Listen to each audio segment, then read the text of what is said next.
ಇದೊಂದೇ ಒಂದು ಫುಡ್ ತಿಂದ್ರೆ ನಿಮ್ ಬಾಡಿಗೆ ಫುಲ್ ಎನರ್ಜಿ ಬರುತ್ತೆ. ಇದು ತುಂಬಾ ಹೆಲ್ತಿ ಫುಡ್ ಆಗಿರುತ್ತೆ. ನೀವು weight ಗೇನ್ ಕೂಡ ಮಾಡಬಹುದು, ಸೇಮ್ weight ಕೂಡ ಮೇಂಟೈನ್ ಮಾಡಬಹುದು. ಈ ವಿಡಿಯೋದಲ್ಲಿ ತಿಳ್ಕೊಳ್ಳೋಣ ಇದನ್ನ ಯಾವ ತರ ಮಾಡೋದು ಅಂತ. ಫಸ್ಟ್ 300 ml ನ ಹಾಲು ಕಾಯಿಸ್ಕೋಬೇಕು. ಆಮೇಲೆ 2 ಇಡೀ ಓಟ್ಸ್ ನ ಹಾಕೋಬೇಕು.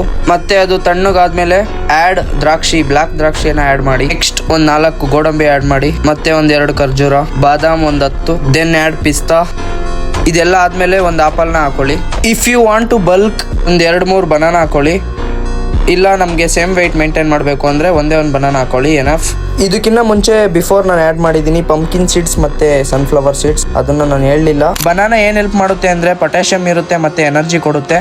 ಶುಗರ್ ಪೇಷಂಟ್ಸ್ ಆಗಿದ್ರೆ ಸ್ವಲ್ಪ ಅವಾಯ್ಡ್ ಮಾಡಿ. ಆಪಲ್ ಹೆಲ್ಪ್ಸ್ ಟು ಡೈಜೆಷನ್ ಮತ್ತೆ ವೈಟಮಿನ್ಸ್ ಇರುತ್ತೆ. ಪಿಸ್ತಾ ಹೆಲ್ಪ್ಸ್ ಫಾರ್ ಹಾರ್ಟ್ ಹೆಲ್ತ್ ಮತ್ತೆ ಬ್ಲಡ್ ಶುಗರ್ ನ ಕಂಟ್ರೋಲ್ ಮಾಡುತ್ತೆ. ಗೋಡಂಬಿ ಹೆಲ್ಪ್ ಮಾಡುತ್ತೆ ವೆಯ್ಟ್ ಗೇನ್ ಮಾಡೋಕೆ. ಬಾದಾಮ್ helps to brain. Pumpkin seeds strength ನ ಬಿಲ್ಡ್ ಮಾಡುತ್ತೆ. ಸನ್ಫ್ಲವರ್ ಸೀಡ್ಸ್ ಬಂದು ಗುಡ್ ಫಾರ್ ಸ್ಕಿನ್. ಓಟ್ಸ್ ಬಂದು ಹೈ ಫೈಬರ್ ಕಂಟೆಂಟ್ ಇರುತ್ತೆ. ಮಿಲ್ಕ್ ಬಂದು ಪ್ರೋಟೀನ್ ಮತ್ತೆ ಕ್ಯಾಲ್ಸಿಯಂ ಇರುತ್ತೆ. ಇನ್ನು ಮುಂದೆ ಬರೋ ವಿಡಿಯೋದಲ್ಲಿ ಒಳ್ಳೊಳ್ಳೆ ಎಕ್ಸ್ಪ್ಲನೇಷನ್ ಕೊಡ್ತೀನಿ. ಇದೇ ತರ ಮೋರ್ ಇನ್ಫಾರ್ಮೇಶನ್ ವಿಡಿಯೋಸ್ಗೆ ಫಾಲೋ ಮಾಡ್ಕೊಳ್ಳಿ ಯುವರ್ ಕರ್ನಾಟಕ ಬಾಕ್ಸರ್ನ.